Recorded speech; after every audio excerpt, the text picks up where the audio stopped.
అందరూ జాగ్రత్తగా తల్లి చాలా అమూల్యమైన మాటలు అయ్యారు మాట్లాడే మాటలో చాలా లోతైన మర్మాలతో చెప్తారు ఆయన.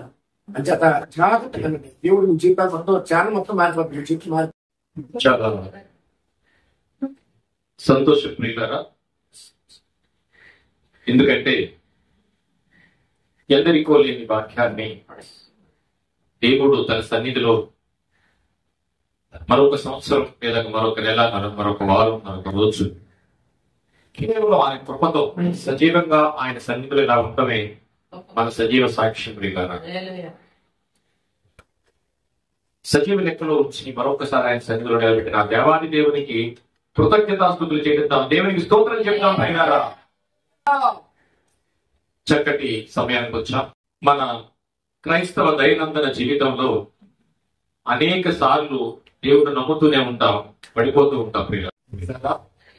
ఈ చక్కటి సమయాన్ని దేవుడు దయచేసినందుకు మరొక్కసారి ఆయనకి కృతజ్ఞతాస్తుతులు చెల్లిద్దాం.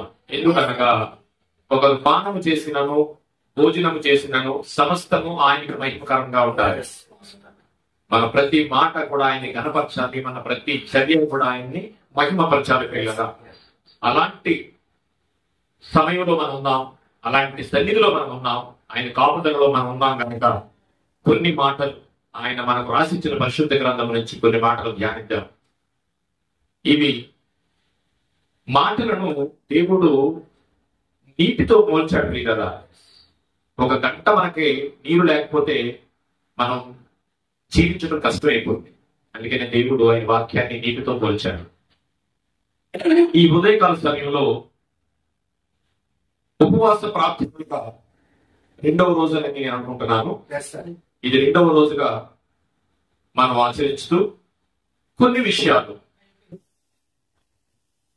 ఉపవాసము అనగా ఏంటి?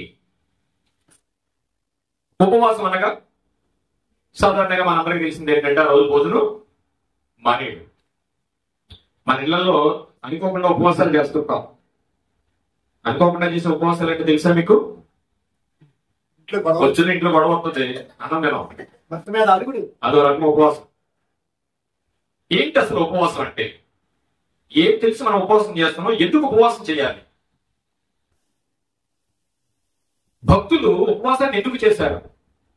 మనం ఎందుకు చేస్తున్నాం? అసలు ఉపవాసం అంటే అర్థం ఏంటి? ఉపవాసము అనగా ఒకవేళ దాని తాత్పర్యంలో మనం వెళ్ళగలిగితే, ఉప అనగా దగ్గర, చేరువుగా, వాసము అనగా నివాసము. ఉపవాసము అంటే దగ్గరగా ఉండుట, దగ్గర కూర్చుండుట, ఆయనతో సహవాసం చేయుట. ఇలాంటి పర్యాయ పదాలు మనకు కనిపిస్తాయి కదా ఉపవాసం అనే పదంలో. మరి ఉపవాసాన్ని మనం ఏ ఉద్దేశంతో చేస్తున్నాం? లోకంలో చాలా రకరకాల ఉపవాసాలు కనిపిస్తూ ఉంటాయి మనకి. వారం రోజులు ముందు నుంచే చెప్తుంటాడు ఒక ఆయన, నేను శనివారం నాడు ఉపవాసం చేస్తున్నానండి. వారం రోజుల ముందు నుంచే నేను శనివారం నాడు ఉపవాసం ఉంటానని చెప్పి ఏం చేస్తామంటే మనం ఆ శనివారం నాడు ఉపవాసం అంటే ఏదో చేస్తారనుకుంటారు మీరు. లేదు, ఆ రోజు ఆఫీసుకి సెలవు పెట్టేసి వేరే పనులు ఉంటాయి, పనులన్నీ చేసుకుంటాడు. ఆ రోజు ఏం తింటావు, ఉపవాసమే. కానీ దేవునికి నివాసం ఉండడు. దానికి ఉపయోగం ఉందంటారా? అంటే ఇప్పుడు మన ఉపవాసం ఏంటి అనుకున్నాం? ఉపవాసం అనగా ఉప అనగా దగ్గర, వాసం అనగా నివాసము చేయటము. నువ్వు ఎవరి గురించి అయితే నువ్వు ఉంటున్నావో, ఇంకో విషయం చెప్పినట్టు ఒక అడుగు ముందుకేసి, ఉపవాసం దేవుడి గురించా? ఆరాధన చేస్తున్నావు కదా నువ్వు, ఆరాధన ఎవరి గురించి? దేవుడి గురించా? నో, ఆరాధన మన గురించి, ఉపవాసం మన గురించి. ఇవన్నీ దేవుడు ఒరుగుపదలే అనుకున్నాం మనం. ఇది ఆలోచించాలి. నువ్వు ఏది చేసినా అది నీ గురించి, దేవుడి గురించి కాదు. దేవుడిని నువ్వు తృప్తిపరచలేవు, దేవుడిని నువ్వు గణపరచలేవు. నువ్వు గణపరచాలి అంటే ఎలా ఉండాలి? ఆయన పరిశుద్ధుడు, నువ్వెలా ఉండాలి? పరిశుద్ధుడిగా ఉండాలి. ఒక్క మెట్టు మాత్రమే ఈరోజు నువ్వు చేసే ఉపవాసం. మనకు ఒక విషయం అర్థమైంది. ఉపవాసం అనగా దేవునితో సహవాసం. ఎవరి గురించి అయితే ఉపవాసం చేస్తున్నావో దేవునితో ఉపవాసం చేయడం. ఈ రోజు మనం ఏం మాట్లాడుకుందాం అంటే, ఉపవాసము అపహాసం కాకూడదు, దేవునితో సహవాసం కలదై ఉండాలి. చాలా పెద్ద టైటిల్ చెప్పినట్టున్నాను నేను. పెద్ద టైటిల్ చెప్పానా? ఉపవాసము అపహాసం కాకూడదు. ఉపవాసము ఆయనతో సహవాసం చేసేదై ఉండాలి. ఇప్పుడు నేను ఒక రకం చెప్పాను చూడండి, వారం రోజుల ముందు నుంచి శనివారం నేను ఉపవాసం ఉంటానని చెప్పేసి ఆ రోజు పనులన్నీ పెట్టుకుని ఆఫీస్ మేనేజ్ చేసి మొత్తం వారం రోజుల్లో ఉన్న పనులన్నీ చేసేసుకుంటాడు. ఆ రోజు కూడా సాయంత్రం వెళ్తా లేకపోతే లేదు, ఉపవాసం మాత్రం ఉంటాడు. ఇది ఉపవాసం అవుతుందా? దేవుడికి దగ్గరగా లేడు కదా, ఇది ఉపవాసం అవుతుంది కదా. అసలు ఏంటి ఉపవాసం అంటే? అసలు ఎందుకు ఉండాలి ఉపవాసం అంటే? ఉపవాసం అపహాసం కాకూడదు. ఉపవాసం ఆయనతో సహవాసం కలిగి ఉండాలి ప్రియులారా.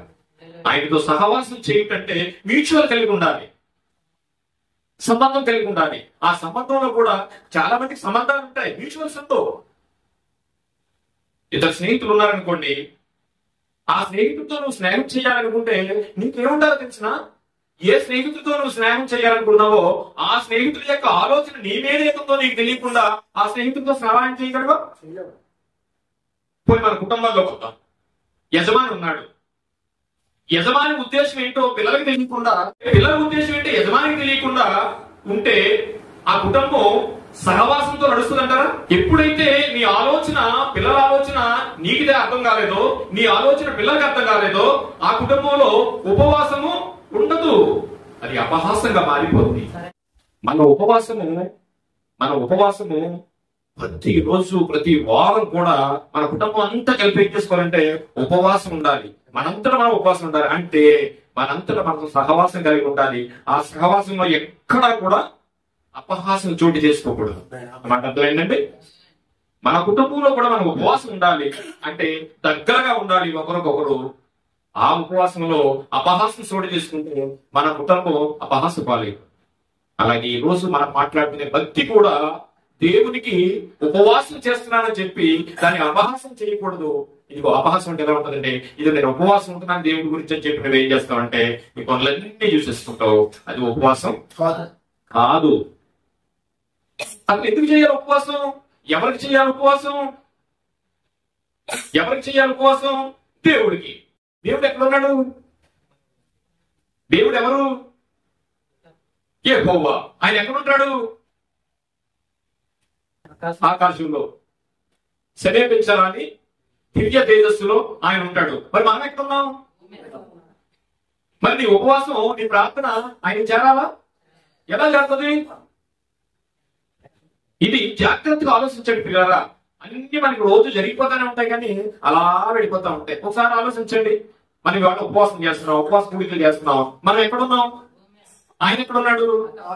మరి నీ ఉపవాసం ఆయనకి ఎలా చేరుతుంది? ఎలా చేరుతుంది? ఆయన పరిశుద్ధుడట. అంటే మన ఇంటిలో మీరు మంచోళ్ళై ఉండాలి, భర్త మంచిదై ఉండాలి, భార్య మంచిదై ఉండాలి, పిల్లలు మంచోళ్ళై ఉండాలి, తండ్రి మంచోడై ఉండాలి. వీళ్ళందరూ మంచోళ్ళు అయితేనే వీళ్ళ సహవాసం అపహాసం కాదు, సహవాసంగా నడుస్తుంది. వీళ్ళు మంచోళ్ళు కాకపోతే తండ్రి మాట పిల్లలదు, పిల్ల మాట తండ్రి ఎడదు. ఇప్పుడు మనం ఎక్కడున్నాం? భూమి మీద ఉన్నాం. ఆయన ఎక్కడున్నాడు? మనం ఎవరు అని పక్కన పెడితే ఆయన ఎవరు? పరిశుద్ధుడు. ఇప్పుడు మనం నీ ఉపవాసం ఆయనకి చేరాలన్నా, నీ ప్రార్థన ఆయనకి చేరాలన్నా మనకేం కావాలి? పరిశుద్ధత కావాలి. ఉపవాసం అపహాసం కాకూడదు, అది దేవునితో సహవాసమై ఉండాలి. ఎప్పుడు సహవాసం కలిగి ఉండాలి? ఈ 3 రోజులైనా? ఈ 3 రోజులైనా? ఎప్పటి వరకు ఉండాలంటే మన ఉపవాసం ఆయనతో సహవాసంగా ఎప్పటి వరకు ఉండాలంటే పెట్టిలో పెట్టి మట్టిలో పెట్టే వరకు కూడా ఆయనతో సహవాసం కలిగి ఉండాలి. దేవునికి స్తోత్రం. ఎందుకంటే ఆయన ఎక్కడున్నాడు? ఆకాశంలో ఉన్నాడు. మనం ఎక్కడున్నాం? కింద ఉన్నాం. మన ప్రార్థన దగ్గరికి వెళ్ళాలంటే ఏంటి పరిస్థితి? ఇప్పుడు ఎలా వెళ్తుంది? మన ఉపవాసం ఎలా చేస్తుంది అక్కడికి? నీ ఉపవాసం నువ్వు ఉంటే సరిపోతా? ఒకటి మాత్రం గుర్తించండి పిల్లరా, నీ ఉపవాసం ఆయన గురించి కాదు, నీ ఆరాధన ఆయన గురించి కాదు, నీ భక్తి ఆయన గురించి కాదు. ఒక్కొక్కరు అంటా ఉంటారు, ఈ నెల అస్సలు మాట్లాడండి, నేను ఎవరి గురించి? ఆయన గురించా? ఈ నెల అస్సలు మాట్లాడండి, 4 వారాలు వెళ్ళిపోయారట చర్చికి. ఎవరి గురించి? గమనించండి ప్రియులారా, ఒక్క వారం వెళ్ళిపోయినా ఒప్పుకోడు. ఆయనకి మాత్రం ఏమి వరదలు ఆయన వెళ్తాయి. ఒక్కొక్కసారి నీ వల్ల నష్టం కూడా జరగవచ్చు, క్షమించాలి. నీ వల్ల నష్టం కూడా జరగవచ్చు. నువ్వు వచ్చి నిద్రపోతున్నా పడబడి కింద వచ్చింది. దేవునికి స్తోత్రం. ఉపవాసం అపహాసం కాకూడదు. తండ్రి అయిన దేవునితో సహవాసం కలిగి ఉండాలి. మనం ఉపవాసం ఆయనకి చేరాలంటే మనం ఎలా ఉండాలంటే ఆయనతో సహవాసం చేయాలి. ఎప్పటి వరకు అంటే మట్టిలో పెట్టే వరకు. ఉపవాసం అనగానే ఆహారం తినకపోవడం కాదు, తినడం కాదు. అసలు సంస్కృతిలో కూడా ఎక్కడ కూడా ఉపవాసం అంటే మీకు అన్నం మానేయడం ఎక్కడ లేదండి. ఉపవాసం అంటే ఏంటంటే కలిసి ఉండాలి, ఆయనతో సహవాసం కలిగి ఉండాలి. ఎలా కలిగి ఉండాలి? చిన్న వాక్యాన్ని చదువుకుందాం ప్రియులారా. కొరింథీయులకు రాసిన 2వ పత్రిక 7వ అధ్యాయము. కొరింథీయులకు రాసిన 2వ పత్రిక 7వ అధ్యాయము 10వ వచనం. దైవ చిత్తానుసారమైన దుఃఖము రక్షణార్థమైన రక్షణార్థమైన మారు మనసును కలుగ చేయను. ఈ మారు మనసు ఏ మారు మనసు? ఏ మారు మనసు అయ్యాలి? దైవ చిత్తానుసారమైన దుఃఖము. నువ్వు చాలా ఆటికి దుఃఖిస్తా ఉంటావు. నీ శరీర సంబంధమైన ఆటికి దుఃఖిస్తా ఉంటావు. నీకు చిన్న విషయం చెప్పనా? దొంగ ప్రార్థన అంటే తెలుసా నీకు? దొంగ ప్రార్థన ఏంటంటే దొంగోడు కూడా ప్రార్థన చేసుకుంటే దొంగతనం తెలియదు. ఏమని? దొంగతనం చేస్తాడంట, ఎవరికి దొరకకూడదట. ఇది ప్రార్థన ఎట్లనంటారా? ఎక్కడున్నావు? ఆయన ఎక్కడున్నాడు? వసింపరాని సఖ్యం కాని పరలోకంలో ఆయన ఉన్నాడు. నువ్వు ఎక్కడున్నావు? నీకు నాకు ఎంత దూరం తెలిసినా ఆయనకి నీకుని మన దాటి నీ ప్రార్థన దాటి వెళ్ళాలంటే కొన్ని ప్రజాశాలు ఉన్నాయి, అక్కడ ఆగిపోద్ది. ప్రార్థన చేస్తున్నావు నువ్వు అనుకుంటున్నావా? ఆ ప్రార్థన చేరుతుందా లేదా? ఎప్పుడైనా ఆలోచించావా? నువ్వు ఉపవాసం చేస్తున్నావు కదా, ఆ ఉపవాసం ఆయన దగ్గర వెళ్తుందా లేదా ఆలోచించావా? ఇప్పుడు దొంగడు ప్రార్థన చేస్తే ఎలా కుదురుతుంది? ఎందుకు చేస్తున్నాడు? తన శరీర కోరికల గురించి చేస్తున్నాడు. అదేంటంటే దొంగడు వృత్తి కదా, ఆ వృత్తిలో ఏం చేస్తున్నాడు అని అంటారాగా? తప్పు కదా. అలా కూడా ఆయన అంటాను కానీ రెడీ అయితే అది కరెక్ట్ కాకపోవచ్చు, వృత్తిని అనుకుంటే.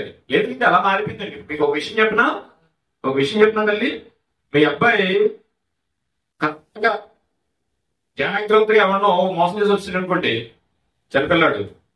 తండ్రి ఏమంటాడు తెలిసినప్పుడు? చూడే ఎప్పుడే ఎంత తెలియదు వచ్చేటికి లాగా కొక్క ఏమంటాడంటే, చూడు వీడు ఎంత ఉన్నాడు, అప్పుడు ఎన్ని తెలివితేటలు వచ్చాయి చూడు. లోకము ఈ రోజున మోసానికి పెట్టిన మరో మంచి పేరు తెలిసింది. లోకం మోసానికి పెట్టిన మరో మంచి పేరు తెలిసిన తెలివి. ఒక వ్యక్తిని ఎక్కడ కొట్టాలనుకుంటాడు, ఆస్తంతా కాదేస్తే ఆ వ్యక్తిని అందరూ కొట్టేలా చేయాలి. ఎప్పుడన్నా అంటారు ఈ లోకం ఎలా మారిపోయిందండి. అలా చేస్తే ప్రార్థన ఉన్నాడా? అలా చేస్తే ఆయన నీ ఉపవాసాన్ని చేస్తాడా? ఉపవాసం ఎలాగుండాలంటండి? ఉపవాసం ఎలాగుండాలా? ప్రార్థనా ధూపము. ఉపవాసం ఎలాగుండాలి? ప్రార్థన ఎలా ఉండాలి? ప్రార్థన ధూపంలా ఉండాలి. ఆ ధూపం చేరాలంటే ఆయన ఎక్కడో ఉన్నాడు, మనం భూమి మీద ఉన్నాం. ఈ ధూపం ఆయనకి చేరాలనుకుంటే మధ్యలో చాలా చోట్ల అడ్డులున్నాయి. ప్రార్థన చెయ్యొద్దని అనట్లేదు, ప్రార్థన చెయ్యండి, ఎప్పుడు ప్రార్థన చేయాలి. పరిస్థితుల్లో మారుస్తుంది. కానీ నీ ప్రార్థన చేసేటప్పుడు ఒక్కసారి ఆగి ఆలోచించండి, ఒకసారి ఆగి పరీక్షించుకోండి. మీ పిల్లాడు మీ మాట వింటలేదు, ఆడి మాట మీరు వింటారా? మరి మీరు వాక్యం వింటున్నారా? ఎన్నిసార్లు వాక్యం చెప్తుంటే ఎన్నిసార్లు నిద్రపోయామో, ఎన్నిసార్లు వాక్యాన్ని పక్కన పెట్టామో, విన్నాం కానీ విన్నట్టున్నామేమో, బయటికి వెళ్ళి మర్చిపోయామేమో, అసలు వాక్యాన్ని పట్టించుకోలేదేమో, వాక్యాన్ని విడిచిపెట్టేసామేమో, వాక్యం మీద బుర్ర కూడా మనకు లేదేమో. ఆయన ఏమంటాడంటే వాక్యం ఎవరి మాట? దేవుని మాట. వాక్యం ఎవరి మాట? మళ్ళీ అడుగుతున్న వాక్యం ఎవరి మాట? ఇక్కడ నుంచుని నేను చెప్పినా ఎవరు చెప్పినా ఎవరైనా చెప్పండి, మనిషితో మనకి పని లేదు. చదివించిన వాక్యమా నా సొంతదా? వాక్యము. ఎవడో చిన్నపిల్లడు అంటే ఏం లేదంటే వచ్చాడంటే చదివాడంటే చెప్పాడంటే వాక్యం చెప్పు. మాకు రాదేంటి? జక్కయ్య గురించి మాకు తెలీదా? మళ్ళీ జక్కయ్య అంటే చెప్పమని కావాలంటే జక్కయ్య గురించి కూడా చెప్పేస్తాం. ఇక సంగమా, జక్కయ్య గురించి చాలా సార్లు వినుండొచ్చు, కానీ ఈ రోజు మళ్ళీ నీకు దేవుడు ఎందుకు చెప్తున్నాడు తెలిసిన? ఏం జక్కయ్య విషయంలో నువ్వు సరి చేసుకోవాల్సింది ఏమైనా ఉంది మన దగ్గర? దేవునికి స్తోత్రం. ఎన్నిసార్లు కల్పించినా విననొల్లని వారిని హఠాత్తుగా అన్నాడు. మళ్ళా చెప్తున్నాడేమో ఆలోచించు. జక్కీ గురించి ఇంకో క్వాలిటీ ఏమన్నా నీ దగ్గర ఉండిపోయిందేమో. జక్కీ గురించి చెప్పిన విషయాల్లో జక్కీగా నువ్వు లేవేమో. మళ్ళా చెప్తున్నాడేమో ఇవాళ విను. నీ ఉపవాసం అపహాసం కాకుండా ఉండాలంటే దేవునితో చక్కటి సహవాసం కలిగి ఉండాలి. ఇక్కడ మాట్లాడుతున్నాడు, దైవ చిత్తానుసారమైన దుఃఖము రక్షణార్థమైన మారు మనసును కలుగు చేయను. ఈ మారు మనసు దుఃఖమును పుట్టించదు. ఏమండి, దైవ చిత్తానుసారమైన రక్షణార్థమైన మారు మనసు నీకు కలిగితే దైవ చిత్తానుసారమైన దుఃఖము రక్షణార్థమైన మారు మనసుని కలిగేస్తట.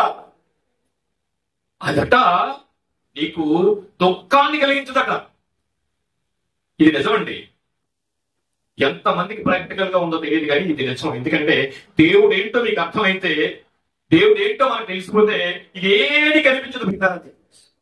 ఎవరికి స్తోత్రం. ఏమి కనిపించదు. నీ కొడుకు పెంచుతాడో పెంచుతాడో నీకు సంబంధం ఉండదు. నా తండ్రి పెంచుతాడు అనుకుందాం అంటే, నీ కొడుకు పెంచుతాడో పెంచుతాడు నువ్వు ఆలోచించు. అసలు దాని జోలికి వెళ్ళవు. నువ్వు ఆలోచనే రాదు. ఎప్పుడు దైవ చిత్తానుసారమైన దుఃఖముతో నువ్వు మారుమనసు పొందినప్పుడు అప్పుడు ఏముంటదట? మారు మనసు దుఃఖమును పుట్టించదు. దేవుడు సాక్షాత్తుగా మాట్లాడుతున్నమాట. ఇక ఆయన నన్ను ఎవరో తెలుసుకుని నన్ను నమ్మి ఒక దుఃఖపడి నువ్వు మారు మనసు పొంది నా దగ్గరికి వస్తే నీకు దుఃఖము ఉండదు. కానీ నీకు ముందే ఉండాలి, మారు మనసుకు సంబంధించిన దుఃఖము నీలో ఉండాలి. ఆ దుఃఖం ఉంటే ఈ లోక సంబంధమైన దుఃఖము నీకు ఉండదు. డిక్లేర్డ్. దేవునికి స్తోత్రం. డిక్లేర్ చేస్తాడండి దేవుడు. ఏమి ఉండదండి. ఆయన ఏంటో అర్థమైతే, ఎందుకంటే ఎస్పీగా మనకు తెలిసింది కూడా పట్టుకుంటే మనం చూసుకుంటాం. మనకు దేవుడు ఎవరో మనకు అర్థమైతే, దేవుడు ఏంటో మనకు తెలిస్తే, ఆయన ఎంత ఉన్నతుడో మనకు అర్థమైతే ఈ లోక దుఃఖం సంబంధించిన ఏది కనిపించింది పిల్లరా. అలాగా ఎంతో మంది ఇక్కడ అక్కడ ఎంతో మంది ఇప్పటికీ భక్తులు బ్రతుకుతూ ఉన్నారండి. బ్రతుకుతాం. కానీ ఆయన ఎక్కడా కూడా కన్నీటి కొట్టున ఆయన ఏం చేస్తాడంటండి? పడతాడండి. పిచ్చి వేస్తాడు. ఒకవేళ పడే కొట్టున ఏం చేస్తాడంటే తన కవిలో పడతాడండి. ఈ రోజు చాలా మంది మనం ఏమనుకుంటాం అంటే కొడుకు పెంచడేమో కొడుకు ఎంత నీకు, ఆ కొడుకు ఎంత అండి? 6 కొడుకులు 10 మందిని తీసుకొని నేను పెంచుతాడు. నువ్వు అక్కడ ఉంటే దేవుడు ఏ పరిస్థితుల్లో కూడా ఎవరిని విడిచిపెట్టడు. ఇది సత్యము. ఆమేన్. ఇది సత్యము. ఎప్పుడు అంటే నీ ఉపవాసము అపహాసం కాకూడదు. ఆయనతో ఆఖరి వరకు సహవాసం కలిగి ఉండితే నిన్ను ఎవ్వరు కూడా పెంచకల్లా. నీ చెయ్యి ఎప్పుడు ఇలాగే ఉంటది. కానీ ఇంకోటి చెప్పనండి, ఇంకేమి కనిపించదు నీకు. అంత ఉన్నతంగానే కనిపిస్తుంది నీకు. వినడానికి ఇబ్బంది కాకపోవచ్చు. ఎప్పుడు ఇంకా దైవ చిత్తానుసారమైన దుఃఖము నీకు ఇంకా కలగకపోతే ఈ మాటలన్నీ కొంచెం వెనుగానే కనిపించవచ్చు. ఎప్పుడంటే దైవ చిత్తానుసారమైన దుఃఖము నీకు ఇంకా రాకపోతే, మారు మనసు లేకపోతే ఇంకా నీకు ఎలా ఉంటాయంటే వెర్రితనముగా కనిపిస్తాయట. చిరుని చదవాలంటే దుఃఖమును పుట్టించను. అయితే ఈ లోక సంబంధమైన దుఃఖము మరణమును కలుగ చేయను. మరణమును కలుగ చేయను. మీరు అనవసరండి మరణం కలుగేటువంటి మీరు తెచ్చుకోరా. ఈ మరణం మాట్లాడేది ఈ మరణం గురించి కాదు పిల్లరా. దేవుడు ఎప్పుడు ఈ మరణం గురించి మాట్లాడు. ఎప్పుడు ఈ మరణం గురించి మాట్లాడు. అందరినీ ఒకేలా చూస్తాడు మరణం విషయంలో. ఈ మరణం విషయంలో అందరూ ఒకేలా చూస్తాడు దేవుడు. దేవుడు నమ్ముకోలేదని నమ్మలేదని ఆయన భేదాలు లేవండి, మనకున్నాయి అంతే. చూడండి 82 కీర్తన 82 6వ వచనం అనుకుంటా. చూడండి 82 కీర్తన అనుకుంటాను. 82 కీర్తన. మీరు దైవములని చూడండి, నాన్న నన్ను నమ్ముతున్నారు కదా, మీరు నాతో సమానం, నాకంటే కొంచెం తక్కువ అంటే అనే ఉద్దేశంతో ఆయన మాట్లాడుతూ మీరు దైవములనియు మీరందరూ సర్వోన్నతుని కుమారులనియు సెలవిచ్చి ఏమి ఇచ్చాడండి? ఎవరికి మాట వెనక్కి తీసుకోగలరా దేవుడు? తీసుకుంటాడా? నో. మరి ఏమిటి ఈ రోజు మీరు ఇక్కడ ఉన్నారు అంటే, నేను ఇక్కడ ఉన్నానంటే సర్వోన్నతిని ప్రణాళిక ప్రియులారా. లేకపోతే ఎంచి కూడా మనం కదలలేము. మీరు దైవములని చదవండి. మీరందరూ సర్వోన్నతుని కుమారులనియు నేను సెలవించి ఉన్నాను. కానీ ఆయనను ఇతరు మనుషులు చనిపోవునట్లు మీరు చనిపోవుదురు. అదేంటండి పాస్టర్ గారు కదా, అలా జరిగింది ఏంటి? నో, అందరికీ మరణం సంభవించును. ఇతరులు వలె మీరు మరణించరు. ఇంకో మాట కూడా చదవండి, చక్కని మాట. అధికారులలో ఒకడు కూలినట్టు. నువ్వేమన్నా అధికారం అనుకున్నావా? అంటే అందరూ చచ్చిపోతారన్నాడు కదా. ఇప్పుడు నేను ఎమ్మెల్యే అనుకో, నేనేమనుకుంటాను అందరూ అనుకోగా. ఎమ్మెల్యే ఇప్పుడు అప్పటి వరకు ఒంటరిగా తిరుగుతాడు. ఎమ్మెల్యే వచ్చినట్టు మారిపోతుంది సీను.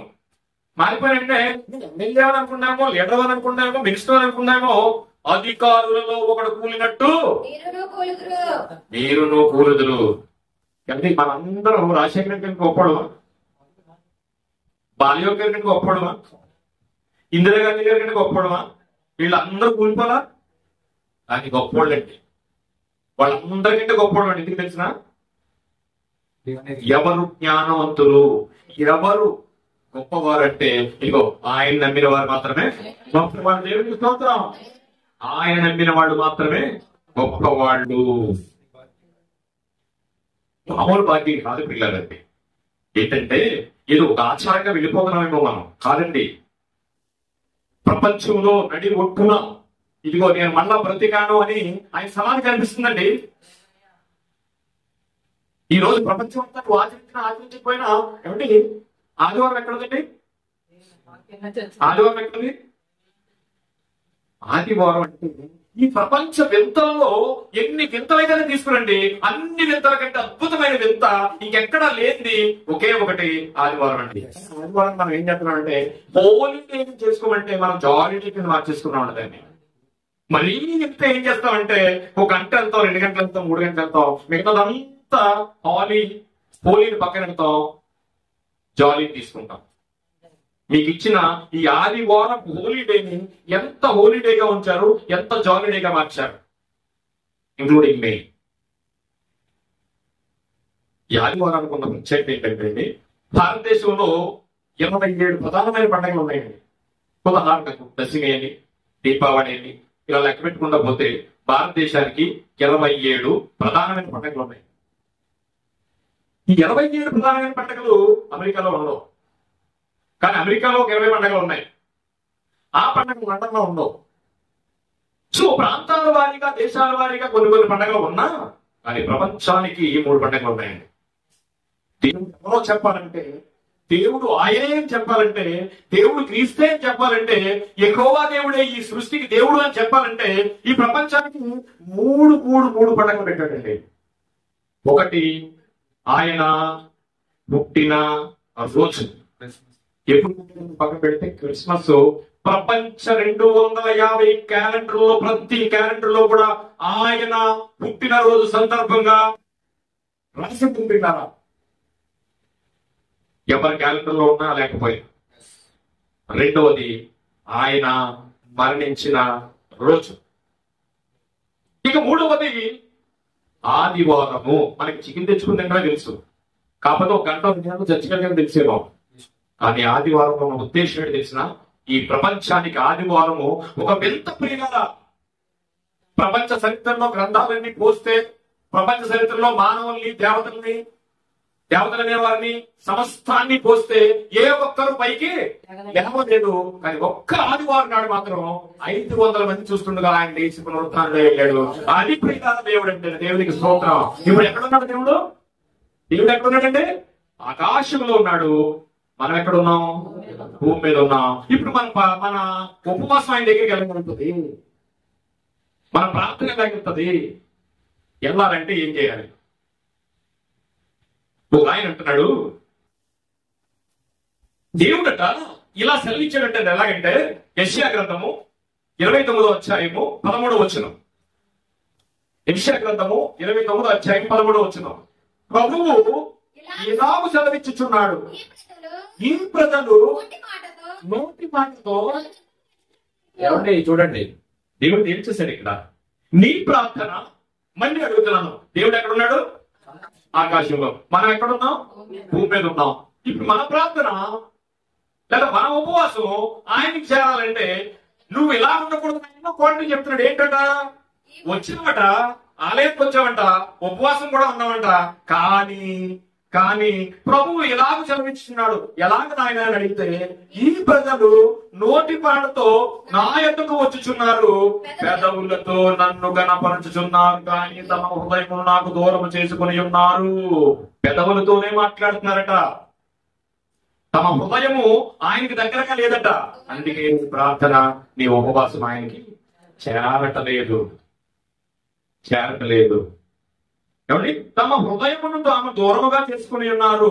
నా ఎడల చూపు భయభక్తులు మానవ విధులను బట్టి వారు నేర్చుకుని ఉన్నారు. ఒకరిని బట్టి ఒకరు ప్రజలు చెప్పుకున్నారంట, కానీ సమాధానం పట్టలేదట. ప్రజల విధులను బట్టి, ఎవరినో బట్టి, ఆయనగా కొలవట్లేదట, దేవుడిగా కొలవట్లేదట. ఏమండి? ఇది బైబిల్లో ఎవరి గురించో రాయించారని అనుకోవద్దండి. ఎందుకంటే ప్రతి అక్షరాన్ని కూడా పుటలు పెట్టి ఆయన ఒక అర్థంలాగా మనకి ఇచ్చాడు. ఈ అర్థంలో మనం కూడా కనిపిస్తాం. ఈ అర్థం మన గురించే పెట్టాడు. దృష్టాంతంగా ఆయన ఎందుకు రాయించాడంటే, ఇగో రాబో కాలంలో యుగాంతమందున మనకు ఆయన ఏం చేశాడటండి, చక్కగా రాయించి పెట్టాడట. కొరింథీయులకు రాసిన పత్రిక 10:11 ఒకసారి చదవండి. మొదటి కొరింథీ 10:11. ఈ సంగతులు ప్రియులారా గమనించండి. ప్రియ సంగమా, ఇలాంటి సంగతులన్నీ అంటే ఎందుకు రాయించాడంట, ఒక కాలం వస్తుంది, నా పిల్లలు వస్తారు, వాళ్ళందరికీ ఏం చేయాలంటే అనుదినము అనుక్షణము వారికి ఆహారాన్ని అందించాలి. ఈ ఆహారం తినకపోతే వాళ్ళు ఏం చేస్తారంటే ఇక కుషించిపోతారు. ఏ కాలానికైతే నా దగ్గరికి రావాలని నేను అనుకున్నాను, వాళ్ళందరూ నాకు తక్కకుండా పోతారని ఏం చేశాడంటే దేవుడు దృష్టాంతములుగా ప్రతిరోజు ఈ ఆహారాన్ని బోధించడానికి ఒక చక్కటి అక్షయ పాత్రను మనకి దేవుడు ఈ బైబిల్ రూపంలో మనకు అందించాడటండి. ఎందుకు అందించాడంటే ఆయన నుంచి మనం తొలగిపోతామేమని. చూడండి ఏం రాసింది అక్కడ? ఈ సంగతులు దృష్టాంతములుగా సంభవించి యుగాంతమందున్న మనకంటే మనం ఆఖరి దినాల్లో ఉన్నామండి, యుగాంతంలో ఉన్నాం పిల్లలు. అలాంటి వాటి మనం నశించిపోతామని ఆయన ప్రేమతో తన పిల్లలను ఎందుకైతే ఆయన నిర్ణయించుకున్నాడో ఆయన దగ్గరికి రావాలని, మనం తొలగిపోతామని ఎప్పటికీ కూడా ఆయన పరిశుద్ధ గ్రంథాన్ని మనం కూడా తెచ్చుకున్నాడు. ప్రపంచంలో ఈ బుక్ కంటే తక్కువ పుస్తకం ఎక్కడ లేదు కదా. 1022 పేజీలు ఉంటాయండి బైబిల్. 1022 అట్టతో పాటు ప్రపంచంలో ఎక్కడన్నా ఇంతకంటే తక్కువ వచ్చే పుస్తకం ఉందో చూడండి. ఇది దేవుడి ప్రణాళిక కాదంటారా? నేను నీకు చాలా దగ్గరగా ఉన్నానని ఉంటుంది అపోస్తలుల కార్యంలో. మీరు తొలగిపోతారని చాలా దగ్గరగా ఉన్నానంటారు. అంటే ఏంటిది? ఇది కొనుక్కోకల్లా. ఎవరినన్నా క్రైస్తవుని నాకు బైబిల్ కావాలని అడగండి, ఇచ్చేస్తారు. సరే కదా? ఎక్కడి నుంచి వచ్చిందనుకుంటున్నారు? ఇది దేవుడి యొక్క ప్రణాళిక. ప్రియులారా, పెద్దవారు మరి వెళ్తుంటే ఎవరు అడిగారు అనుకోండి, ఇచ్చేస్తారు బైబిల్. ఒకవేళ లేకపోతే ఆయన బైబిల్ ఆయన కరెక్ట్ గా ఆయన ఉండాలని అనుకుంటే ఏదో తెచ్చిస్తారు బైబిల్. అంత చేరువుగా ఉన్న దేవుడు. ఎవరికి స్తోత్రం. అంత చేరువుగా ఉన్నాడు దేవుడు. ప్రియులారా, ఏం చేశాడట? ఎంత చేసుకున్నాడంటే దుష్టాంతముగా ఉన్న మనకు, యుగాంతమున్న మనకు బుద్ధి కలుగుటకై ప్రతి నిమిషం ఆహారాన్ని తాగి, ఆహారాన్ని భుజించి బుద్ధి తెచ్చుకుంటూ దినదినము దైవ చిత్తానుసారమైన దుఃఖంలో పెడుతూ మరణాన్ని తప్పించుకుని ఆయన దగ్గరికి చేరడానికి దుష్టాంతములుగా మనకు రాసేటండి. ప్రియులారా, చదవడమా. యుగాంతమందున్న మనకు బుద్ధి కలుగుటకై రాయబడెను. ఏమండి? మామూలు విషయం సార్ ఇది. మామూలు విషయం బైబిల్ అంటే ఏదో చిన్న పుస్తకం చేసినట్టు నిలబడుతుందని. ప్రపంచాన్ని శాసించగలదు, ప్రపంచాన్ని తిప్పి రాయగలదు. అలాంటి పుస్తకాన్ని దేవుడు మనకు అనుగ్రహించాడు. ఎందుకంటే వాక్యం అట చాలా దూరంగా ఉన్నట్ట మనిషి. ఆయన ఏమంటున్నాడు? నేను చాలా దగ్గరగా ఉన్నాను అన్నాడు ఆయన. అపోస్తలుల కార్యాలు 26వ అధ్యాయం 17వ వచనం చూడండి. 17వ అధ్యాయం 26వ వచనం చూడండి. ఆయన ఎంత చేరుగా ఉన్నాడు మనకి. అద్భుతమైన ఒక చరిత్రగా మాట్లాడు. మరియు యావత్ భూమి మీద ఆయనకి తెలుసు మనం ఎత్తుకుంటామని. ఎవరికి వచ్చిన ఎంతమంది క్రైస్తవులు ఉన్నారు? ఎవరు లేరు. చెట్టుతోండి పైకి ఒకసారి. ఇక్కడ పుట్టుకతోనే నేను క్రైస్తవ ఇంట్లోనే పుట్టిన వాళ్ళు ఎవరన్నా చూడండి. కానీ మనం రోజు అనుకున్నామంట ఎత్తుక్కుంటామంట దేవుడు ఎవరు అవసరమైనప్పుడు. చాలా మంది ఏం చేస్తామంటే అందులో నేను ఒకనండి. నా భక్తి చూస్తే ఎలా ఉంటుందంటే భారతదేశంలో గుళ్ళని తిరిగేశానండి నేను. అయ్యప్పకి 18 సార్లు వెళ్ళానండి. అవునండి. ఇంకోటి కూడా చెప్తాను. కాకినాడలో సాతాన్ గుడి తెలుసా మీకు? సాతాన్ గుడి ఒకటి ఉందండి, నేనే కట్టించాను. పాముల గుడి అంటారు దాన్ని. 2 పాములు ఉంటాయి, అందులో ఓ పాము నేనే ప్రతిష్ఠ చేశాను. అంటే భక్తి విషయానికి వచ్చినప్పుడు చెప్తున్నాను. నాలాంటోడు ఏం చేస్తాడంటే ఎత్తుక్కుంటాడు దేవుడు. కొన్నాళ్ళకి నాకేదో ఆపద వచ్చింది, ఎవ్వరు కనిపించలేదు, అందరి దగ్గరికి వెళ్ళాను, ఏ విద్యార్థుల దగ్గర అందరి దగ్గరికి వెళ్ళాను, ఎవరు కనిపించలేదు. అనుకోకుండా ఏం కనిపించాడు, అనుకోకుండా ఏం కనిపించాడు. ఆయన గురించి అది చూడండి, చక్కగా రాస్తారు మాట. యావత్ భూమి మీద కాపురముండుటకు ఆయన ఒకరి నుండి ప్రతి జాతి మనిషిని ఎవరి మాట మామూలు విషయం అండి. చరిత్ర అండి, అది చరిత్ర. మనిషి ఎలాగొచ్చాడంటే ఏ పుస్తకం చెప్పలేదండి బైబిల్ తప్ప. ఏ పుస్తకం చెప్పలేదండి ప్రపంచంలో. నేను చదివి చెప్తున్నా. సృష్టించి యావత్ భూమి మీద కాపురం ఉండటకు ఒకే జాతి నుండి ప్రతి మనిషిని సృష్టించి వారు ఒకవేళ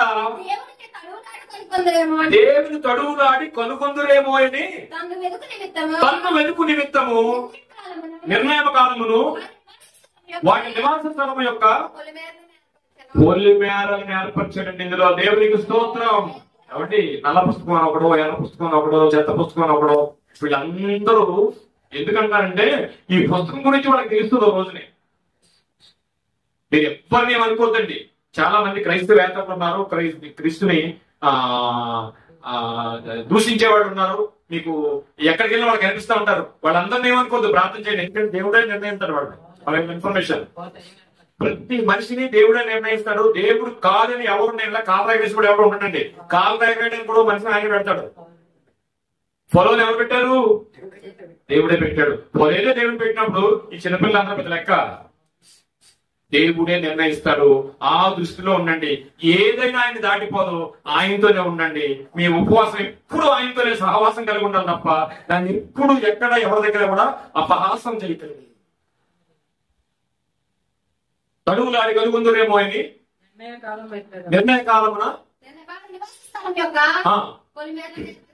ఏర్పరచని. ఏమిటి పొలిమేరలు ఏర్పడిన అర్థం ఏంటంటే ప్రపంచ చరిత్రలో ఏ చరిత్ర ఎక్కడన్నా వేల పుస్తకాలు అన్ని తీసుకొస్తే ఈ బైబిల్ ఉంటాయండి. ఈ బైబిల్లో ఉంటాయండి. మీకు ఈ బైబిల్లో చరిత్ర భూమి మీద ఎక్కడ ఉండదండి. ఈ బైబిల్తో ఏ చరిత్ర భూమి మీద ఎక్కడ ఉండదు. ఒకవేళ ఉన్నది పుక్కుడు పురాణమే అవుతుంది. పుక్కుడు పురాణమే అవుతుంది కానీ సత్యం ఉండదు. పిల్లరా, సత్యం ఏం ఎలాంటిదంట, ఎందుకు ఆయన ఎలా రాశారంటే ప్రసంగి గ్రంథము 7వ అధ్యాయము 24వ వచనం. ప్రసంగి గ్రంథము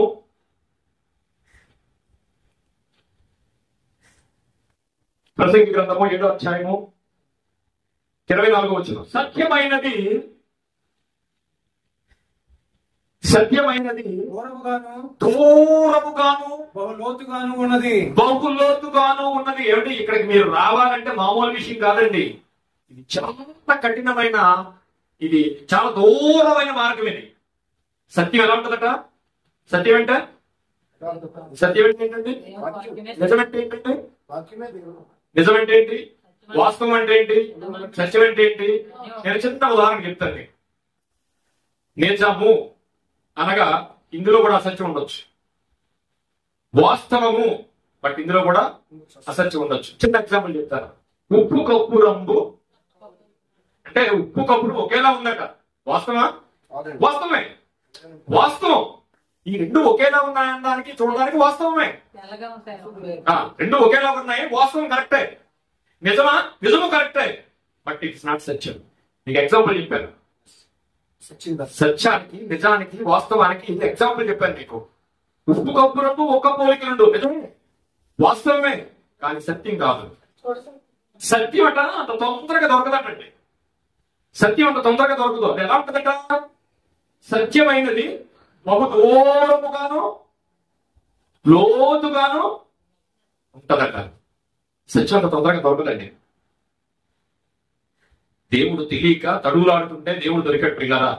నేను ఎప్పుడు ఇక్కడ ఆ మాట మాట్లాడలేదు, కానీ దేవుడు తెలిసిన తర్వాత అనేక గ్రంథాలు చదివి బైబిల్లోంచి పక్కకు వచ్చి బైబిల్ చదువును మొదలుపెట్టిన తర్వాత నాకు భయంకరమైన తపన. రాత్రంతా నేను మేడ మీద ఏం జరుగుతుందో అర్థమయ్యేది కాదు నాకు. ఎందుకంటే అప్పటికే 18 సార్లు అయ్యప్పకి వెళ్ళి వచ్చాను, భారతదేశంలో గుళ్ళని తిరిగేశాను. నేను ఏ చరిత్ర అడిగినా చెప్తాను. అప్పుడు చాలా వేగంతో ఒక చిన్న శరణం కూడా రాసుకున్నాను. పాట పూర్తిగా రాదు కానీ, పరితపించుచున్నాను పరితపించుచున్నాను ప్రభో యేసుదేవాని ప్రేమకై, అవతారమూర్తి ప్రేమకై పరితపించుచున్నాను పరితపించుచున్నాను ప్రభో యేసుదేవాని ప్రేమకై, అవతారమూర్తి ప్రేమకై పరితపించుచున్నాను పరితపించుచున్నాను. అంధకార బంధుడనై అలమటించి తిరిగాను, పరమార్థం తెలుసుకొని పరితపించుచున్నాను. అంధకార బంధుడనై అలమటించి తిరిగాను, పరమార్థం తెలుసుకొని పరితపించుచున్నాను. పరితపించుచున్నాను పరితపించుచున్నాను ప్రభో యేసుదేవా నీ ప్రేమకై, అవతారమూర్తి నీ ప్రేమకై పరితపించుచున్నాను పరితపించుచున్నాను. ఇప్పుడు చాలా రోజులు బాప్తిజం కూడా తీసుకోలేనప్పుడు దేవుని తెలుసుకోవడం నేను నా భక్తి వేరు, కనబడుతున్న భక్తి వేరు. ఆ భక్తి ఈ వ్యక్తి తక్కిట్లేస్తే ఈ భక్తిలా పైకి లేచిపోతుంది. అలాంటి టైంలో రాసుకున్న పాట అది చిన్నప్పుడు. ప్రియ దేవుని పిల్లలారా, మన ఉపవాసము అపహాస్యం కాకూడదు. అయితే సత్యం అనేది ఎలా ఉందంటే దూరంగా ఉందటండి. ఇప్పుడు మనం ఉపవాసం చేస్తున్నాం కదా, ఈ రోజు సత్యము చెప్పవలసిన వారు ఎందుకంటే మనం 4 పూల మధ్యనే ఉండిపోయాం. ఇక్కడ అయిపోతుంది, ఇంటికి వెళ్ళిపోతాం. కానీ దేవుడు ఏం చెప్తున్నాడు తెలిసిన? ఎవరికైనా చెప్పావా నా గురించి ఎవరికైనా చెప్పావా అని రోజు నేను అడుగుతున్నాడు. అది గుర్తుంచుకోండి పిల్లల. దేవుడు క్రైస్తవుడికి అప్పచెప్పిన పని ఏంటంటే ఖచ్చితంగా, ఇంకో సత్యనారాయణ గారు బయట ఉన్నాం కదండి, మేము పొద్దున కలుసుకుని టిఫిన్ చేస్తాం. ఏం టిఫిన్? హోటల్లో టిఫిన్ కాదండి. సో 4 వెళ్ళిపోతాం అని చెప్పేస్తాం. మళ్ళా మధ్యాహ్నం వెళ్తాం, సాయంత్రం, రాత్రి ఇదే పని. సత్యం అంటే ఎంతమందిని తీసుకొచ్చావు ఇక్కడికి? ఒక్క మనిషిని తీసుకొచ్చావా? తీసుకురావాలి ప్రియులారా, సంఘానికి తీసుకురావాలి. ఎందుకంటే నీ వలే నీ పొరుగు వారిని ప్రేమించి నువ్వు ధర్మశాస్త్రం అంతా ఈ విడి ఉందంటే అర్థం ఏంటి తెలుసండి? మీ ఇంటికాడ 2 లింగేలు ఉంటే ఇంకొక ఇంటికి ఇచ్చేయడం కాదు. అది కాదండి. నీకు 2 వస్త్రాలు ఉంటే ఒక వస్త్రం నీ సోదరుడికి ఇచ్చేదని కాదు. భౌతికం గురించి కాదు ఆయన మాట్లాడింది. నీ వలే నీ పొరుగు వారు అంటే నువ్వే ప్రేమించుకున్నావు. నీకు దేవుడి గురించి అర్థమైపోయింది, నువ్వు పరలోకి వెళ్ళాలనుకున్నావు. అంతేనా? నువ్వు దేవుడి గురించి తెలిసిపోయింది, నీకు పరలోకి వెళ్ళాలనుకున్నావు. నిన్ను నువ్వు ప్రేమించుకున్నావు. ఎలా ప్రేమించుకున్నావు? అగ్ని ఆరదు, పురుగు చావదు. అది నీకు అర్థమైపోయింది. నిన్ను నువ్వు ప్రేమించుకున్నావు దేవుడి దగ్గరికి వెళ్ళడానికి. నువ్వే ప్రార్థన చేసేసుకుంటున్నావు, నువ్వే చర్చికి వెళ్ళిపోతున్నావు. కానీ నీ పొరుగు వాడిని ప్రేమించినట్టు అర్థం ఏంటి? సువార్తంగం అని చెప్పిందంటే అది నిదాన్ని గమనించండి. నీ వల్ల నీ పొరుగు వారిని ప్రేమించమని అర్థం ఏంటంటే నువ్వు తినే ఆతలలో పెట్టమని కాదు. అది పెట్టాలి ఖచ్చితంగా. అది నీతి కార్యాలు, దైవ కార్యాలు అవన్నీ చేయాలి. కానీ నిన్ను ప్రేమించుకున్నావు చూడండి. నువ్వు దేవుడి దగ్గర నుంచి బంధం తగ్గిపోయిన తర్వాత తన కుమారుని పంపించి మళ్ళా రక్తం కార్పించి నీకు బలియాగం చేయించి నిన్ను లేపి నిన్ను మళ్ళా ఆయన దగ్గర తీసుకెళ్ళిపోవడానికి చేసిన క్రియలు చూడండి. ఆ క్రియ నీకు దేవుడు ఇచ్చిన కృప. ఆ కృపని నువ్వు అందరికి పంచిపెట్టడమే నువ్వు చేసే. నీ వల్ల ప్రేమించుకునే మాట ఎందు ధర్మశాస్త్రం అంతా ఈ విడి ఉందంటే అర్థం ఏంటంటే నువ్వు పొందిన కృపని అందరికీ పంచిపెట్టాలి. ఇక ఎన్నిటినా సరే దేవుడికి ఆ వాక్యానికి నువ్వు సరితోగలేవు. దేవునికి స్తోత్రం. ఎప్పుడన్నా ఎవరికన్నా ఒక మాట చెప్పారా? చెప్పకపోతే ఆయన బాధపడతాడండి, చాలా బాధపడతాడండి. కొరింథీయులకు రాసిన పత్రిక, అసలు నా అంశం మారిపోయిందా? కొరింథీయులకు రాసిన పత్రిక 11వ అధ్యాయము 23వ వచనం, ప్రతి ఆదివారం మనం చేసుకునే ఒక మాటను చూపించాలంటే నేను మీకు అప్పగించిన దానిని చూడండి. దేవుడట క్రైస్తవుడైన వాడికి అమ్మా ఎంతమంది బాప్తిసం తీసుకున్నారు ఇక్కడ? అందరూ తీసుకున్నవాడిని. చాలా సంతోషం అండి. అయ్యగారు మీరు తీసుకున్నారా? చాలా సంతోషం సార్. ఎందుకంటే ఎంతమంది ఉన్నారని పక్కన పెడితే అందరూ బాప్తిసం తీసుకున్నారు ఇక్కడ. దేవుని స్తోత్రం.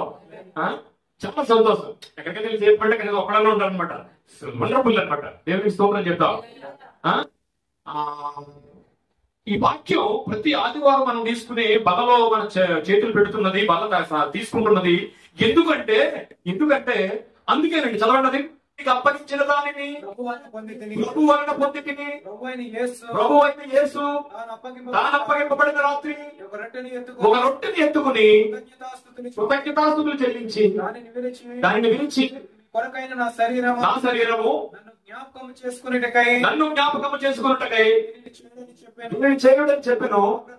ఆ ప్రకారమే ఆయన పాత్రను ఎత్తుకొని ఈ పాత్ర నా రక్తం వలన ప్రతి నిబంధన మీరు దీని నుండి త్రాగునప్పుడల్లా నన్ను చూడండి. ఆయన ఒక పని అప్పు చెప్పాడు మనకి 11వ అధ్యాయంలో 23వ వచనం కాడి నుంచి ఒక మంచి పని అప్పు చెప్పాడు. ఏం పని అంటే, ఇదిగో నేను రావాలనుకుంటే కింద ఉన్న వాళ్ళందరికీ నా గురించి తెలియాలి. అదేంటి మనకి ఇచ్చిన కాంట్రాక్ట్ ఏంటది? సువార్త. భూమి మీద ఉన్న వాళ్ళందరూ రక్షించబడాలి. ఒకవేళ రక్షించబడతారా లేదని నీకు అక్కర్లేదు, కానీ నువ్వందరికి విత్తనాలు చల్లుకుంటూ వెళ్ళిపోవాలి. నువ్వు ఎవరైతే ఎంతమంది అయితే నీకు తెలుసు వాళ్ళందరికీ నీ కృపను పంచిపెట్టాయి. నీ కృప నువ్వు పంచిపెట్టే కొలది నీకు పెరుగుతూ ఉంటది పిల్లారా. ఆయన కృప నీ మీద, నీకు ఇచ్చిన కృపను పంచిపెడుతూ ఉంటే నీ కృప పెరుగుతూ ఉంటది. ఇక్కడ మనకు పని ఏంటంటే, ఇదిగో ఇది తాగి చదవండి, ఈ రొట్టెని తిని ఈ పాత్రలో తాగినప్పుడల్లా ప్రభు వచ్చే వరకు ఆయన మరణమును ప్రచురించడం ఏంటండి? ప్రచురించుడంటే పంచిపెట్టుట, లేకపోతే పెంచివేయుట, లేకపోతే మాటలు చెప్పుట, ప్రచురణ. మనమేం చేస్తామంటే దానికి ముందే ఉందండి, జ్ఞాపకము చేసుకున్నట్టుగా దీనిని చేయడని చెప్పారు. జ్ఞాపకము చేస్తే దీనిని చేయడని చెప్తే మనకి ఎలాగ అర్థమైందంటే ఆయన మరణాన్ని జ్ఞాపకం చేసుకోమనడం అనుకుని ఈ రొట్టె ద్రాక్షారసం పట్టుకుని మన కన్నీరు కాలుస్తూ ఉంటాం.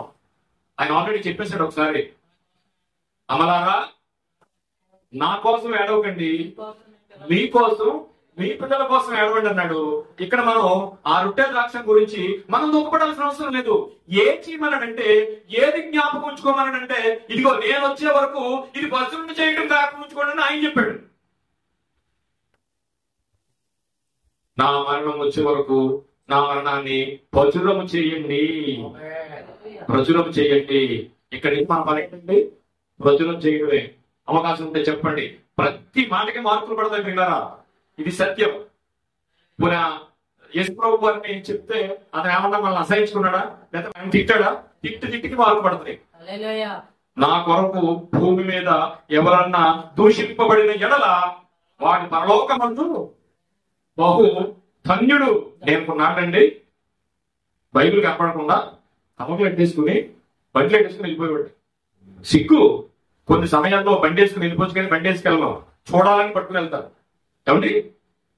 అయితే దైవ చిత్తానుసారమైన దుఃఖం. అయితే నీ ఉపవాసం ఎలా ఉండాలి అంటే, మన చేరుతుందా ఉపవాసం గురించి చక్కటి విషయాన్ని ఆయన చెప్పాడు. మత్తయి సువార్త 6వ అధ్యాయం 16వ వచనం. మత్తయి సువార్త 6వ అధ్యాయం 16వ వచనం. ఎలా ఉండమన్నాడు ఉపవాసం చేసినప్పుడు? మీరు ఉపవాసం చేయండి. చక్కగా చెప్పాడు చూడండి. మీరు ఉపవాసం చేసినప్పుడు వేషధారుల వలె దుఃఖముకులై ఉండకుడి. ఇందాక అక్కడ ఏమన్నాడు? మీరు జనుల విషయాలను దృష్టిలో పెట్టుకుని మీరు చేస్తారు ఉపవాసం. మీ ఉదయం నాతో లేదట, నోటి మాటతోనే ఉందట. అదే ఉపవాసం గురించి సరదాగా చెప్తాను. మళ్ళీ మనం ఎక్కడ ఉన్నామండి? ఆయన ఎక్కడున్నాడంటే ఆకాశమందు ఉన్నాడు. ఇప్పుడు మన ఉపవాసం కానీ మన ప్రార్థన కానీ ఆయన దగ్గరికి వెళ్ళాలి. ఏం చేయాలి? దాని గురించి మాట్లాడుకుందామా? పరిశుద్ధంగా ఉండాలి. ఎలా వెళ్తావు ఆయన దగ్గరికి? ఇంకో మాట చెప్తున్నాడు చూడండి. పాత నిబంధనలో మన యెహోవా తండ్రి అన్న మాట చూసాం. ఇప్పుడు సాక్షాత్తు యేసు ప్రభు అని మాట్లాడుతుంది. మీరు ఉపవాసం చేయనప్పుడు వేషధారుల వలె దుఃఖములై ఉండకుడి. తాము ఉపవాసం చేయనట్లు ఏమనుకోకపోతే మాట చెప్తారు. అదేం అలా ఉన్నా అని అడుగుతుంది పక్కావిడే. ఫాస్టింగ్ అని అంటారు. వాడు ఫాస్టింగ్ వాడు ఏమంటే ఈవిడికి ఇంకా 8 అవ్వలేదు, 9 అవ్వలేదు, 10 అవ్వలా. ఇంకా ఈవిడ 11 గంటలకి తింటది దిగును. ఇంకా టైం ఉంది. ఇప్పుడు నీరసం వచ్చే టైం కూడా రాలేదు. ఇప్పుడు ఎందుకు మొగల్లో పెట్టిందంటే ఎవరికోకండి సరదా చెప్తున్నాను. ఇప్పుడు ఎందుకు మొగల్లో పెట్టిందంటే ఆవిడ అడగాలప్పుడు ఏమని అలాగుందా ఏంటని అడగాల. ఈవిడ ఉపవాసం అని చెప్పాలి. మనుషులు నైస్. దేవునికి స్తోత్రం. ఎందుకు మాట్లాడిస్తున్నాడు దేవుడు నాకు తెలియదు, కానీ ఇది జరుగుతున్నది ప్రకారం. అందులో మనం ఉంటే సరిదిద్దుకుందాం ప్రియుల, సరిదిద్దుకుందాం. ఆయన అంటున్నాడు, మీరు ఉపవాసం చేయనప్పుడు వేషధారుల వలె దుఃఖములై ఉండకుడి. తాము ఉపవాసం చేయుచున్నట్టు మనుషులకు కనబడవలనని వారు తమ ముఖములను వికారము చేసుకుందురు. ఏమంటే ఇది స్పష్టంగా నేను మాట్లాడితే స్వప్న మాట్లాడారా? అంటే మనం ఎందుకు ఉపవాసం చేస్తున్నాం? ఆయనకు ఉపవాసం అవసరమా? ఒకవేళ మనం చేసిన ఉపవాసం ఆయన చేరుతుందా? మనం ఎక్కడ ఉన్నాం, ఆయన ఎక్కడ ఉన్నాడు, అప్పుడు ఉపవాసంలో ఉన్న విషయం ఏంటి, ఆయన దగ్గరికి ఎలా చేరుతుంది, అసలు చేరుతుందా లేదా అనే విషయాన్ని మనం అనుకుంటూ నడుస్తూ వెళుతున్నాం అనమాట. చదవండి. వారు ముఖమును వికారం చేసుకుందరు, వారు తమ ఫలము పొంది ఉన్నారని నిశ్చయముగా మీతో చెప్పుచున్నాను. యేసు ప్రభు వారు తన సాక్షాత్తు 33 సంవత్సరాల్లో ఆయన మాట్లాడిన మాట అద్భుతమైన మాట. ఇక మేము చేస్తున్నాం కదా శాస్త్రులు పరిచయం, మీరు చేసిన ఉపవాసాలు కదా జాగ్రత్త సుమారు. మళ్ళీ అడుగుతున్నారు, ఇవన్నీ ఎందుకు రాయించాడండి? ఎందుకు రాయించాడు? యుగాంతమందున్న మనకు బుద్ధి కలుగుటకై. అద్భుతం అండి. ఎందుకు రాయించాడండి? మనకు బుద్ధి వచ్చేటకై లేఖనాలు రాయించాడండి. స్పష్టంగా చూడండి, మీరు ఉపవాసం చేయనప్పుడు వేషధారులు వలె దుఃఖములై ఉండకుడి. తాము ఉపవాసము చేయుచున్నట్టు మనుషులకు కనబడవలనని వారు తమ ముఖమును వికారము చేసుకుందురు. వారు తమ ఫలము పొందుతున్నారని నిశ్చయముగా నీతో చెప్పుచున్నాను. ఉపవాసము చేయుచున్నట్లు మనుషులు కనబడవలని కాదు గాని ఎవరికండి? ఎక్కడ ఇప్పుడు చెప్పండి, మనం ఎక్కడ ఉన్నామండి? ఎంత సంబంధం ఉందండి? మరి ఉపవాసం ఎలా వెళ్తుంది అక్కడికి? ఈ ప్రార్థన ఎలా వెళ్తుంది అక్కడికి? ఎలా వెళ్తుంది? అపహాసము కాకూడదు ప్రియులారా మనం చేసే ఉపవాసం. అలాగే ఒక భక్తుడు మాట్లాడుతున్న మాట మనం ఆలకించినప్పుడు ఏంటి ప్రియులారా? కీర్తనల గ్రంథము 35వ అధ్యాయము 13వ వచనం. అపహాసం ఏంటండి అని మీరు అనుకోవచ్చు. ఒక లేఖనాన్ని చూసి మనం ముందుకెళ్తాం. వారు వ్యాధితో ఉన్నప్పుడు గోనెపట్ట కట్టుకుంటుమి ఉపవాసము చేత మా ప్రాణమును. భక్తుడు మాట్లాడుతున్నాడండి. భక్తుడు దేవుడితో మాట్లాడుతున్న మాట ఇది. అయ్యా మేము ఉపవాసం చేస్తాం అని ఒక భక్తుడు దేవుడితో మాట్లాడుతున్న మాట ఇది. ఆయన ఏమంటున్నాడంటే, ఇదిగో వారు వ్యాధి చేత ఉన్నప్పుడు గోనెపట్ట కట్టుకుంటుంది ఉపవాసం చేయడానికి. నా ప్రాణమును ఆయాసపరచుకుంటుని, మా ప్రాణమును ఆయాసపరచుకుంటుని, అయినను మా ప్రార్థన యెహోవాలోనికే తిరిగి వచ్చి ఉన్నది. వచ్చిందంటే దేవునికి స్తోత్రం. ఎవరికి ప్రార్థన చేశారట, వ్యాధితో ఉన్నారట, ప్రార్థన చేశారట, గోనెపట్ట కట్టుకున్నారంట. ఇప్పుడు గోనెపట్ట కట్టుకోక్కర్లేదు. ఆ రోజుల్లో ఆ కాలంలో పాత నిబంధనలో గోనెపట్ట కట్టుకునే ఆచారం ఉంది కాబట్టి వారు కట్టుకుని దేవుడికి వ్యాధి వలన అనేకమైన బాధల వలన భక్తుడు ప్రార్థన చేశాడట. మనం ఎక్కడున్నామండి? ఆయన ఎక్కడున్నాడండి? ఇప్పుడు ఏం ప్రార్థన చేశాడట, ఏమైందట? మన చదవండి రెండో మాట. నా ప్రాణం ఆయాసపరచుకుంటే అయినను నా ప్రార్థన నా యథలోనికి వచ్చి ఉన్నది. యథలోనికి అంటే మనస్సులోనికి వచ్చిందంట, హృదయంలోనికి వచ్చిందంట. ఎందుకంటే ఆయన చాలా మంచి భక్తులు అయి ఉంటాడు. వచ్చినట్టు తెలిసింది. ఇప్పుడు మనకు వచ్చినట్టు తెలియదు, వెళ్ళిపోయిందేమనుకుని గడిపిస్తున్నాం. మనం చాలా మంది ప్రార్థన చేస్తున్నాడు, పని అవ్వట్లేదు అంటే ఇల్లు నువ్వు అనుకున్నావు. మరి ఈ భక్తుడు చేస్తే ఏమైందంట? ఈ క్వాలిటీస్ ఎలా ఉన్నాయంటే చేసిన భక్తులు చక్కగా ఉన్నాయి క్వాలిటీస్. కానీ తిరిగి మళ్ళా వెనక్కి వచ్చిందంట. ఇప్పుడు ఆయన ఉపవాసం ఏమైంది? అపహాసం అయిందా? ఇప్పుడు మరి ఇప్పుడు చూసుకోండి, మన ఉపవాసాలు ఇది వరకు చేసి ఇప్పుడు చేసిన ప్రార్థనలు ఏమయ్యాయి? పని అవ్వలేదు కనుక తిరిగి మళ్ళీ వెనక్కి వచ్చేసాయి. ఇప్పుడు అపహాసం అయిందా? ఆయనతో సహవాసం అయిందా? అపహాసం అయిందేమో తెలియదు, కానీ అయిందని నేను చెప్పను. మనంతటా మనం దేవుని ఆలోచనలోకి వెళితే అది మళ్ళా అపహాసం అయిందో ఆయనతో సహవాసం చేస్తున్నామో ప్రతి మనిషికి, నీకు నాకు ఎవరికి వాళ్ళకి తెలిసిపోయాలి. దేవునికి స్తోత్రం. సమర్పణ చేసుకున్నాం.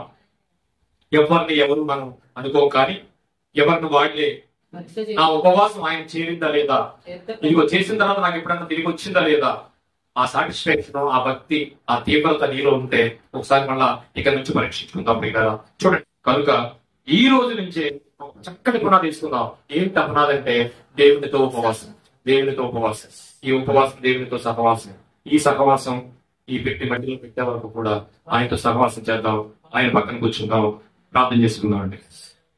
మహోన్నతుడును మహాపరిశుద్ధుడు అయిన మా పరలోకపు తండ్రి, ఈ మధ్యాహ్న కాల సమయంలో నీ కృపను బట్టి ఇదిగో నాయన, అందరూ తల్లిదండ్రులు సమానం లేని వారు వారి మధ్యన నేను చాలా సంతోషిస్తున్నాను నాయన.